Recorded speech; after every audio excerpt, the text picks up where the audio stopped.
Hi everyone, I hope you're having a great day. I am joined today by Freeman to discuss diplomacy, and this is something that Ambassador Freeman can inform us about as former U.S. Assistant Secretary of Defense, who also worked with Nixon to open up China in the 1970s, former ambassador to Saudi Arabia, and also, of course, having a role in constructing the European security architecture after the Cold War.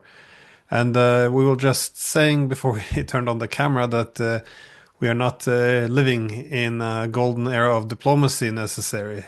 And I thought we can start by addressing some of the discussions which have been going on now between the United States and Ukraine. I refer to them as diplomacy. You you had a different opinion. So how are you reading this situation? Because I find it very confusing after all these talks about recognizing mutual security concern, addressing the source of the war, that is the broken down European security system, and suddenly we ended up with a 30-day ceasefire with no political solution, no plan for what should happen thereafter. And of course, the US and Europeans appear to want to use this time to rearm Ukraine. And of course, Ukraine will continue mobilization. How are you reading this? Are they trying to set up Ukraine as a frozen conflict, or how are you reading the situation? No, I don't think that's it. I think this is all pretty tactical. If you start out, if you go back to where we began, Europeans have no idea whatsoever about how to make peace in Europe or in Ukraine. All of their discussions are about weapons and armies deploying and armies, which, by the way, they don't have. But anyway, peacekeepers when there's no peace to keep and various other things that aren't very realistic. So the first thing that had to be done was to set some parameters with the Russians for a discussion, for diplomacy, in which the Europeans could eventually join. But that happened in Riyadh, I think. I'm not privy to everything that was discussed there, but very clearly the United States made a grand gesture of an opening to Russia, which was well received, and offering both geopolitical and economic cooperation. So that was the first thing. The second thing was Ukraine has consistently refused to negotiate. So it has agreed on several occasions to ceasefires. It did that a couple of times during the civil war with the insurgents in the Donbass, the separatists. It did it when the Russians were in the suburbs of Kiev as part of the Istanbul talks. It's never kept its agreements, but anyway, Zelensky was flatly refusing to negotiate. So he's now agreed to negotiate. That is an achievement. He also has put forward, at American suggestion, an offer of a 30-day ceasefire. Well, a ceasefire between the Americans and the Ukrainians, presumably, because the Russians are not part of this. And we're very sure the Russians do not want a ceasefire. They want a peace, and they are prepared to carry on negotiations while fighting, much as the Chinese and the North Koreans were, and the South Koreans in the Korean War. So what just happened in Jeddah was essentially a repositioning of Mr. Zelensky in Ukraine in favor of negotiations. I don't think there will be a ceasefire. I don't think we're going to see a peace anytime soon. I know that the Russians, on dozens of occasions, both publicly and privately, have expressed their lack of interest in a ceasefire. And Judge Napolitano, just in Moscow to interview Sergei Lavrov, asked him, apparently, what would you think about a ceasefire? And his response was, why would we do that? Because, of course, a ceasefire would work to Ukraine's advantage. It's losing the war. The Russians are advancing. It's retreating. Its final elements in Kursk are being mopped up. And It has everything to gain from a ceasefire. The Russians, on the contrary, have nothing to gain. It is in their interest to keep fighting. Now, they may moderate the fighting during the negotiating process, but we haven't seen one yet. So that's a large part of it. But let me add a couple of other elements. From the point of view of Mr. Trump, setting the Russians up to refuse a ceasefire allows him to fulminate and be the tough guy in US politics. So it's a political winner. I suspect the Russians understand that they've been set up in public relations terms. But at any rate, that might be one consideration because Trump has come under a lot of criticism for allegedly betraying Ukraine. Now he can pose as the defender of Ukraine. He's restored intelligence support and weapons supplies, supposedly. This is all tactical, I think. What the strategy is, nobody can tell you. There may not be one. There may not be a war termination strategy. There certainly hasn't been one for 3 years. So I think this is very much a set of game playing by all the players. I expect the Russians, when and if they do come to a negotiation, will be very tough, reflecting the great leverage that they have on Ukraine and on the West. The final question for you, really, and that is going back to the swirling mass of semi-conscious leaders in Europe. What is their reaction to all this? I think it's the end of the day today, Wednesday, in Norway. Are you in Norway? Yes, that's correct. Okay, so you're in Norway, and it's pitch black outside, and you've had a day to savor the reactions of the luminaries who run Europe. You know, von der Leyen and Macron, and I suppose not Scholz anymore, but the chancellor to be. And there are others who would react as well. So, what is the reaction in Europe? Well, I think they realized that the United States is pushing a ceasefire deal, which they know that the Russians can't accept. So a lot of them appears to be mimicking the comment which Marco Rubio made, because Marco Rubio argued that now the ball is in Russia's court, and so suggesting that if something goes wrong now, then it will be Russia's fault if it rejects peace. But again, from the Russian perspective, this isn't peace. This is a ceasefire. There's no political settlement even mentioned here. And so you had people like Kaya Kallas also taking to Twitter, which is apparently how we all communicate now, saying that yes, the ball is in Russia's court. You have Ursula von der Leyen, who also goes out using the same phrase, the ball is in Russia's court. And of course, Macron using also the same phrase, the ball is in Russia's court. I think they know that this is a deal which can't really be accepted by Russia. So they feel, I guess, safe enough to come out and now, pretend as if they're for peace in Ukraine as opposed to sabotaging it. But they might also be seen as a way, if Russia doesn't uh, accept a ceasefire, which they know it can't. It's a way to bring the United States back into the European camp, into anti-Russian camp, and then just continue the warfare and the sanctions and bog your United States back into Europe, where it won't leave us. And so this is a sort of source of comfort. So I'm not sure if again I was a bit taken back by this proposal for a ceasefire because it doesn't make any sense. But maybe you're correct. Maybe Trump is playing a game. I'm a bit bewildered, to be honest.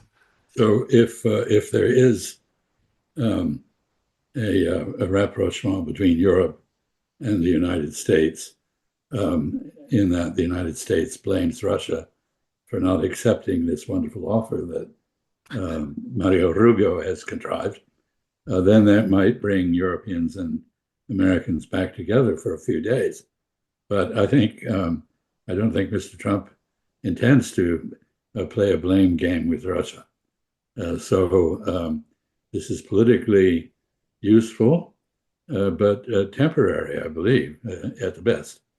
I'm not surprised by the European reaction because all along they've said things like, you know, war is better than peace, and other Orwellian statements have been issued in places like Warsaw and France and by certain political parties in Germany.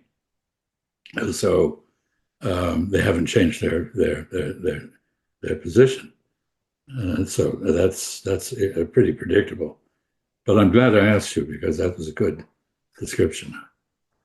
Well, I wanted to ask you as well, how are you reading the European position on this? I guess I should know, given that I'm a European in Europe, but I don't understand the European position. There seems to be no acceptance of anything that would would realistically end the war. Yet this doesn't seem to be an acceptance either for the fact that the alternative is to lose the war. So I don't really understand. I think there's a bit of a panic. They don't see any good options at the moment. Indeed, they don't. I mean, from my perspective, I think it's the best possible thing would be to recognize some of the mistakes we've done. So walk back, yeah, some of this confrontational stance against Russia. Look for a political settlement that would resolve many of Europe's problems. But I don't understand really the well when I mean Macron made a similar proposal in was it after Paris when he suggested yes, let's have a temporary ceasefire, but only with air defense, well with not air defense, but yeah, missiles, launches from ships, attacks on energy infrastructure, so all the areas where Russia dominates. So Russia and Ukraine can continue to kill each other as long as Russia doesn't use its air force for air cover. So it was a very strange comment, and the whole purpose, well, again, was no reference to any political settlement thereafter. So many people mocked it, and well, me being one of them. But now Marco Rubio's coming with a slightly better version of this horrible proposal. Well, I think there are multiple explanations for the European. I would call it uh, intoxication with propaganda. They have inhaled their own propaganda, and they have internalized the delusions that they were proposing. So they can't admit that the war is lost or is being lost, because it's very important that it be won. I think Anne Applebaum, the American writer and historian who's married to Mr. Sikorsky in Poland, said very clearly victory is preferable to peace. Well, victory is not possible. But to admit that is to admit that we did make mistakes, and we're not very good at doing that. That is admitting that we're not perfect, and the other side has a point. So that's the first thing. The second thing is, of course, a carryover from 80 years of willing dependency on the United States. Um, Europe's had it very easy. The order in Europe, both during the Cold War and subsequently, was essentially imposed by the United States, and it cost Europeans very little. Europeans are now having to play catch up, having to consider building an actual European defense capability, which would take years, decades. I mean, when I was Assistant Secretary of Defense, and I was shocked to learn from my military colleagues that they consider it that forming an effective division in an army takes 20 years because it's all about the training, the morale, the esprit, the equipment, the proficiency of using it, and so forth. So I think the Europeans are, as you said, panicked because now they realize, they're like the kid who was kept at home and suddenly has to go out and get a job. Not very easy. So there's a lot of that. But there's a lot of very unrealistic thinking that has grown up. Maybe a hangover. Think of the British. When the United States assumed the responsibility for managing Europe that we did, Britain was a great empire. It was a great power. Is it now after Brexit? I'm not sure. I don't think so. And we know that the Gaullist impulse, which the French continually voice whenever there's an opportune moment, they argue for French leadership of Europe. And I noted in the recent meeting at Paris to talk about what to do about the United States and NATO and everything. Mr. Macron advocated a European-wide defense industry and then proceeded to try to sell the Leclerc tank to everybody else. I would have been much more impressed had he announced that he was buying Leopard tanks from Germany, but, as an earnest of good faith. So there's a huge confusion, and 27 countries, you usually, three or four people are hard enough to put on it to arrive at a consensus. We had 13 separate states at our independence, and they couldn't agree on anything. And we finally had to replace it with a new political order, the Constitution, which we've now, in my view, pretty much thrown out. I think the evidence of fascism in the United States is now increasingly strong. Anyway, Europe hasn't even gotten to the point of the Articles of Confederation, which we had until 1787. Yeah, a lot of thrashing around, a lot of almost Brownian motion, nothing purposive, no clear consensus. Mr. Orban has his view, Mr. Fico has his view, Mr. Macron has his view, Ms. Meloni has hers, and so forth and so on. And Starmer has some other view. And Frederiksen in Denmark, has her own view. So there's no single voice. Henry Kissinger's classic question, if I want to consult with Europe, what's the telephone number, is still valid. There is none. And I think Europeans are now being challenged in a way that you haven't been for 80 years. No, I think I agree with your analogy. The Europeans who have become the 40-year-old son who still live in your basement want Yeah. I guess finally Well, being kicked out a little bit, but we're the uh, crazy uncle. We're the crazy uncle who lives in the attic. I like that extension of the analogy, but but yeah, because there's a lack of political imagination now. It seems that again the world is changing, new centers of power, and instead of having a very open discussion about how is we can best readjust to this system, as we see, most of the world appears to be responding to many centers of power by diversifying their economic connectivity. In Europe, we appear to be the only place in the world where we're doing the opposite. We're cutting ourselves off from Russia, China, others, and the politicians are actually speaking openly about we have to prove our value to the Americans, so they're not going to leave. So let's only put all our eggs in the U.S. basket and subordinate ourselves even more. At a time when the U.S. will have to accept that it has reduced relative power in the world, in which it has to make priorities. And Europe, we're not really a big priority anymore. I mean, the US wants to focus on the Western Hemisphere, on Asia. The only reason why the US would stay now in Europe seems to be for the war in Ukraine, which would be a horrible reason to continue this. But you mentioned you saw some, the face of possible fascism emerging. Well, what are you referring to then? Oh, a number of things.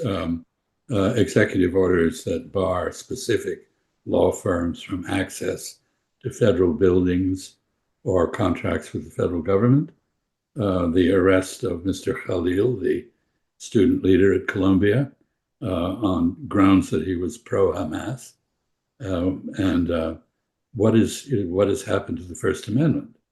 These are the sorts of things, the Doge raids, which actually are more reminiscent of the Cultural Revolution in China than they are of the brown shirts rummaging through the ministries in Berlin. But lots of things. Basically, disregard for the Constitution, disregard for the courts, disregard for the rule of law, and replacement of that with coercive measures that enlist law enforcement for very particular personalistic causes. No, I think the trend is pretty clear. So I want to go back to your question, your original question. One of the problems that Europeans have had is you put your finger on it. The habit of acting to ingratiate yourselves with the United States. And this carries over. So the natural instinct is to try to appeal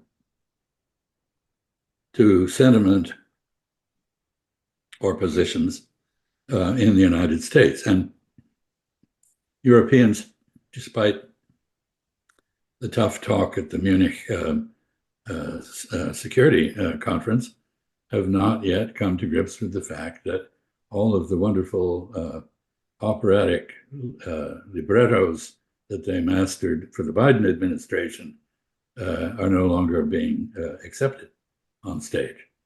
So you can't gain points with the United States by fulminating against Russia and exaggerating the Russian threat as you formerly could. So that is a key thing here. Final thing, however, it's not only Europe that is isolating itself from the world.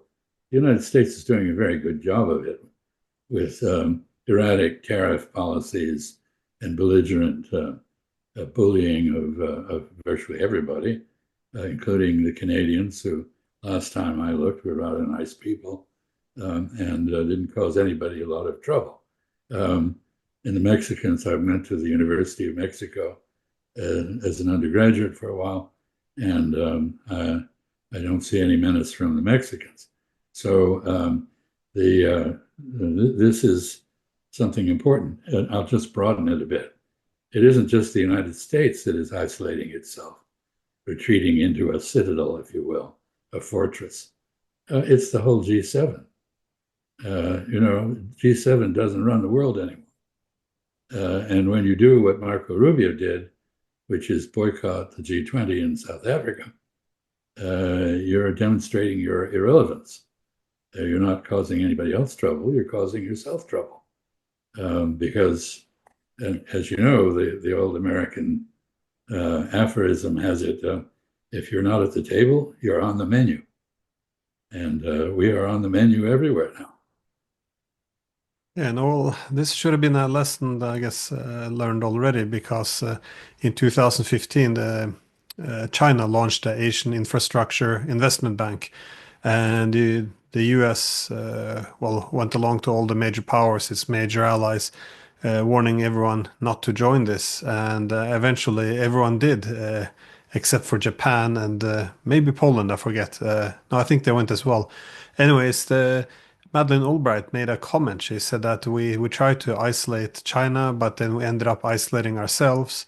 And Yeah. we saw something similar with the Belt and Road Initiative, with Biden's team walking around the world, going around the world, trying to convince everyone to walk away from this project. Some success with Italy, I guess, but nonetheless, it's the majority of the world has embraced this. So it's this us or them ultimatum. It's not gonna play, I think, anymore in the with all these new No, centers of power. and the underlying assumptions are hubristic. They overestimate America's power in relation to others at this point in history. Um, you China is, of course, the most successful competitor because it seems to be better at capitalism than we are. Um, so, Well done, uh, communists. well, no, I mean, somebody said, the United States had to save communism in China from the Soviet Union. China had to save capitalism for the Americans by perfecting it. And, here we're dealing with a country that produces over 1/3 of the world's manufacturers, which is in purchasing power terms, a third larger than the American economy. You shouldn't measure these things in fluctuating nominal currency values. But the classic econometric measure of the value of currency and inflation is the haircut, because the haircut basically has taken 12 to 15 minutes of labor since the time of the Roman Empire or the Han Empire in China. So whatever a haircut costs is a very good comparison of relative currency value. And of course, the economists came up with the McDonald's index. But I think the haircut is a better measure because some countries don't eat beef. And so anyway, I think we have proclaimed that we are in a competition with China, by which we mean we are in an adversarial antagonism with China. We want to win the competition by hamstringing it or tripping it or flanking it somehow, and it isn't working. And this kind of approach to competition, it's like going to a track meet without training and then expecting that you'll be able to trip the others on the track so that you can win. You might get away with that once, but it's not a successful strategy for any period of time. And that's what we're doing. So the net result of this is that we now have globalization continuing everywhere but in the G7. This is, we have dropped out of globalization. The rest of the world hasn't. We're just not leading it. Yeah. Oh, it's a good point with this. I don't know why everything is still measured in GDP. Seems to be already discredited in terms of purchasing power parity or the haircut measurement. Yeah, China surpassed the United States in 2014. And Yeah. also, yeah, the GDP doesn't, if you borrow money and import consumables and the GDP goes up, it's not necessarily a good measurement of wealth Yeah. production. Instead, it's, Actually, if your credit card interest goes up, so you have to pay more monthly, that's an increase in GDP. Now yeah, tell me what that means. This was a measure invented in the 1930s when economies were very different. And the comparison in the United States, I don't know about Norway, but the comparison in the United States is this, that in 1900, 80% of Americans worked on the farm, 15% worked in industry, 5% worked in services. Now we have a situation where we have 8% working in industry, less than 1% in agriculture, and the remaining 91+% are in so-called services. Well, when you have a category that embraces 91+% of something, what is the value of it? It's just a grab bag. It says, well, this isn't production of agricultural or industrial products. It's something else. And of course, we have developed in the United States a service economy which is service free. That is, you can't get any service at a reasonable rate. You can't get things repaired. There's nobody on duty. We have robots invented by a cousin of mine who answer the telephone very annoyingly. And so we're all very frustrated, but we're all working in services, whatever that is. I think some brilliant economist really needs to do another taxonomy of economic activity, because again, going to China, if you were to compare the number of tax accountants and lawyers and insurance brokers and salesmen and bureaucrats in the health insurance industry in the United States with that of China, we would win by a major margin. But is that really relevant to most elements of competition? Are we in competition over insurance bureaucracies and how big they can be? I don't think so. Somebody said, well, years ago when I learned Thai, I asked my Thai teacher, what is the difference between Sino-Thai, meaning Thai of Chinese origin, and pure Thai people? And she was pure Thai, and she thought for a second, and she said, very simple, she said, Thai people like to buy things, Chinese people like to sell things. Well, Americans like to buy things, Chinese like to make things. And so this is it's very strange competition. Yeah, I want to come back to the European problem because you mentioned before that we seem to have inhaled our own propaganda, and indeed, I don't think I have ever, at least in my lifetime, seen anything quite like this during the past 3 years, and even prior. How do you see the main propaganda? What is the main disinformation propaganda, or that has really, yeah, shifted the narrative to the extent it's not possible to even consider or approach peace, which has led us down this path where we don't even want to sit down and speak with the Russians. It's yeah, peace is unimaginable. We're imagining.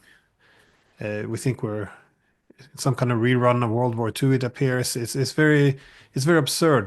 The newspapers, from my perspective at least, they're all completely now decoupled from reality. There's nothing there of value anymore. But what do you see as the main propaganda narratives pushed in this war?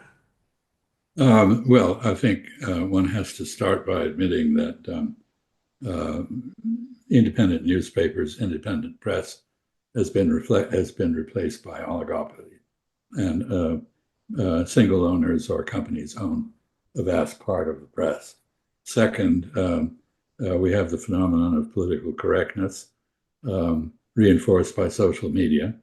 That is to say, as I think I've probably said to you before, if you believe that there are trolls under the bridges of Oslo, and you express this opinion, pretty soon Facebook will find other people who believe the same thing and put you all in touch with each other. And then you'll all discuss the trolls under the bridges, and others may not believe they're there at all. But if they express that opinion, they will be subject to attack. So they just don't say anything. And we've had a complete absence of debate. And the main themes, there's been a lot of money spent and a lot of clever activity by intelligence agencies, as well as foreign assistance agencies, paying for newspapers to say certain things, planting stories. And the basic themes have been the Russians are evil, Putin is a demon, the Russians are trying to recreate the Russian Empire or the Soviet Union.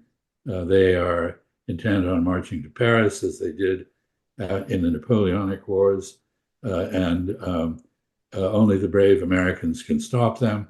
And the Chinese are helping the Russians, even though all of Ukraine's drones are made with Chinese parts, but nobody ever reports that.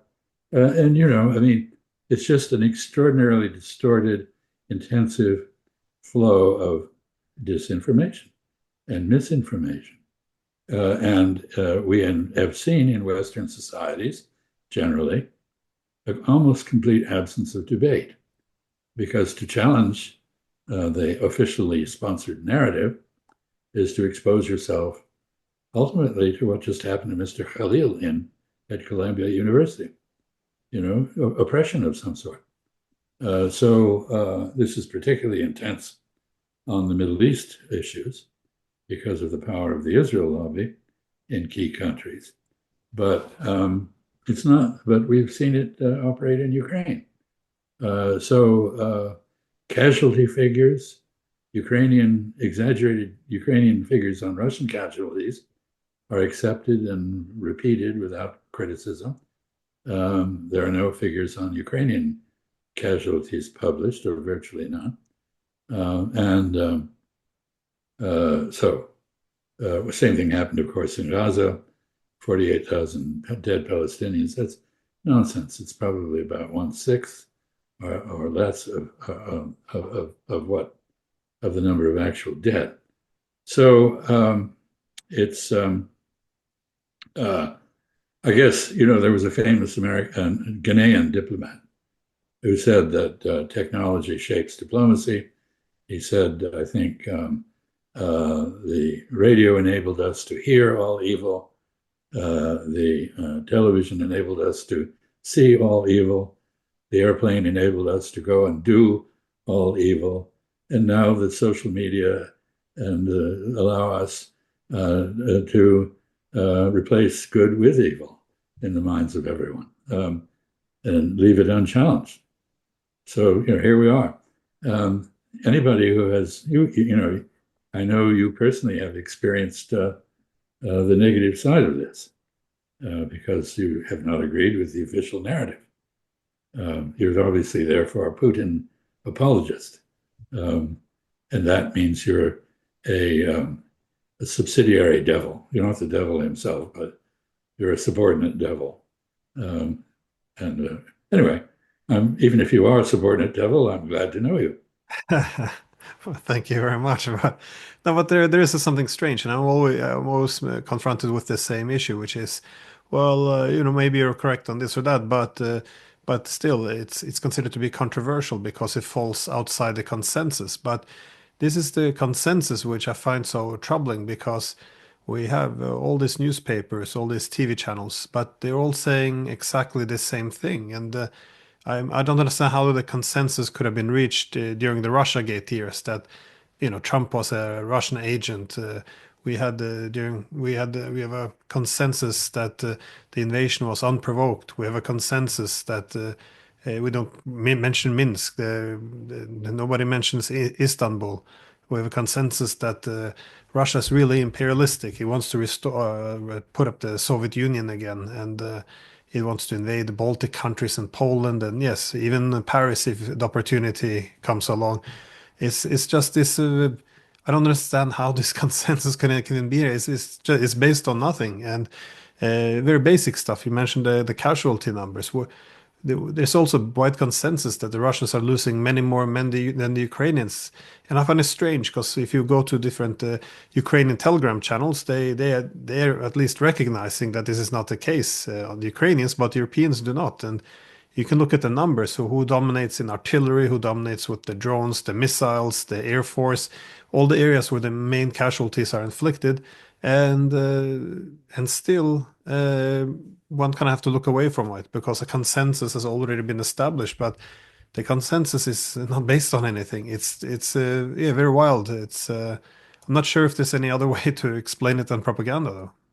Well, there's a huge amount of money been devoted to sustaining that consensus against the facts. And of course, you go back to social media, to quote Kellyanne Conway in the first Trump administration, for every fact, there is an alternative fact. Facts are malleable things, apparently. I thought otherwise until recently, but now I'm convinced that factoids and facts are the same thing. um, yeah, well, I guess my final question to you though would be, yeah, since we started on the political, on the well, let's call diplomacy or negotiations, uh, what do you think a political settlement will have to look like, and also to what extent is it likely that the Ukrainians, perhaps not Zelensky, but some other Ukrainian government would be willing to accept this, or what would have to be the foundation of a is there a meeting point where the Russians, Americans, and possibly the Ukrainians could agree? Unlikely the Europeans, but is there a meeting point? What would be the framework of a peace agreement? The Russians insisted in December of 2021 on at least 3 points. One was that Ukraine had to be neutral with no hostile forces on its territory. The second was that the very large 29% or so Russian speaking minority concentrated in the east and south of Ukraine had to have the sorts of protections that the CSCE demands of other countries, that is, a right to linguistic and cultural autonomy, use of their own language in communication with their local government and in education for their children. The third demand was a discussion of a new European security architecture, which would remove the threat to Russia as well as the perceived threat from Russia to the rest of Europe. These demands are still insisted upon by the Russians. The only change has been that the major Russian-speaking areas are now under Russian control rather than Ukrainian control. If the war goes on, the remaining Russian-speaking areas will likely come under Russian control. So that is now not the active issue that it was, except in the sense that there are multiple interests involved. Bulgarians, Hungarians, Romanians, others, and the CSCE, one supposes, all have an interest in implementing something like the Austrian state treaty guarantees for linguistic and cultural minorities in a neutral Ukrainian state. So that'll have to be negotiated. Anyway, as I've said before, this is an extremely complex process. We are in the middle we are at the end of the beginning, which was to get the Ukrainians to agree to negotiate, which they'd refused to do, and to get the Russians convinced that there might be a wider range of benefits for them if the war were to end on terms acceptable to them. So we're there. We now have to start a series of negotiations on these various issues. Only Ukraine and Russia can set the borders between Ukraine and Russia. Russia very wisely will not accept a demilitarized zone, which would result, as it has in Korea, in permanent tensions and the permanent military division of the European peninsula from Eurasia. And they prefer to see security issues in Eurasian terms rather than simply in European terms. We'll see how that plays out. But Ukraine and Russia have to reach an accommodation on that issue. There has to be some kind of change in Ukraine that does not place Stepan Bandera and the ethnic hatred that he represented at the center of the Ukrainian state, the myth of the Ukrainian state, the organizing principle of the Ukrainian state. That is going to be very hard for the Ukrainians, particularly the Western Ukrainians, who were formerly part of the Austro-Hungarian Empire or Poland, not the Russian Empire. And then the issue of the neutrality of Ukraine, I think many people have come to grips with the fact that this should be a logical way of positioning Ukraine as a buffer, as a bridge between Russia and the rest of Europe. And so that has to be decided initially between the United States and Russia. And then European NATO members have to come in and buy into that notion. And there needs to be something, maybe along the lines of the Partnership for Peace, a cooperative security system of some sort put into place in Europe. All this takes time, and I think the best, there are two analogies that I think are very appropriate. One is the approach to the Korean armistice in 1954. And this illustrates that a ceasefire is not necessary to reach a settlement or lay the basis for one. In the armistice agreement, the parties agreed they would go on and make a peace treaty and create peace in Korea. They didn't do that. Europe needs to learn from that because there needs to be a broader discussion. But a DMZ, a dividing line, a military confrontation, the division of Europe should not be tolerable to any European, whether Russian or French or German or whatever. And the second point is that we're talking probably about something that's as complicated as the Peace of Westphalia, in which multiple forums for discussion occurred in different locations. The whole process took 4 years. It wasn't simple. It wasn't the Monty Python version, which, if you haven't seen it, I recommend. Um, a bunch of people in the back room trading territory. Um, it was a much more, in a way, a disorderly process that produced a new European order. And what Europe needs is a new order. And it needs to relate both Russia and the United States to that order. And it needs to come up with some ideas. I mean, I could come up with ideas, but I'm sitting in Exeter, New Hampshire, and totally irrelevant at this point. So you come up with some ideas, Glenn, and Yeah. we will, and there will probably be at least 3 or 4 Americans who support you, um, of which I will be one. Uh, but basically, the heavy lifting has to be done by Europeans intellectually. And the final point here is that Europeans need to realize that what's required is not a military solution, because that's impossible. What's required is a political solution. Europeans have to come up with a political solution. The last time Europeans did that really well was at the Concert of Vienna, which was a while back. Uh, anyway, that's my view. Yeah. Oh, well, I guess a reason why one maybe shouldn't take this ceasefire proposal serious is merely the question of how it would be observed. Is I'm not sure It might how, be. if this has It's even an been agreement. addressed. It doesn't really make much sense, but Not an agreement between Ukraine and Russia. It's not even an agreement between NATO and Russia. It's an agreement between Marco Rubio and Zelensky. And, Marco Rubio has got his problems in the White House, apparently, at this point. I would add that Mr.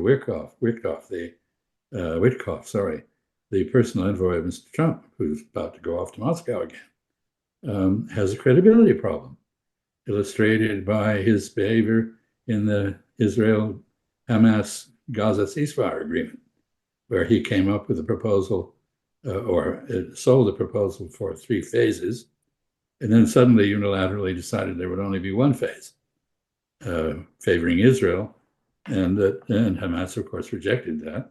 And then, in the usual Orwellian fashion, the Western press blamed Hamas for not abiding by the agreement, where they weren't the ones who violated it.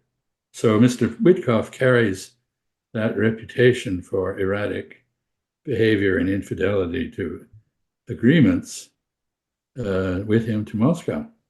And the last time I looked, the people he will be dealing with, Lavrov, Ryabkov, others, are pretty cold-blooded, realistic, cynical people who are pretty hard-boiled.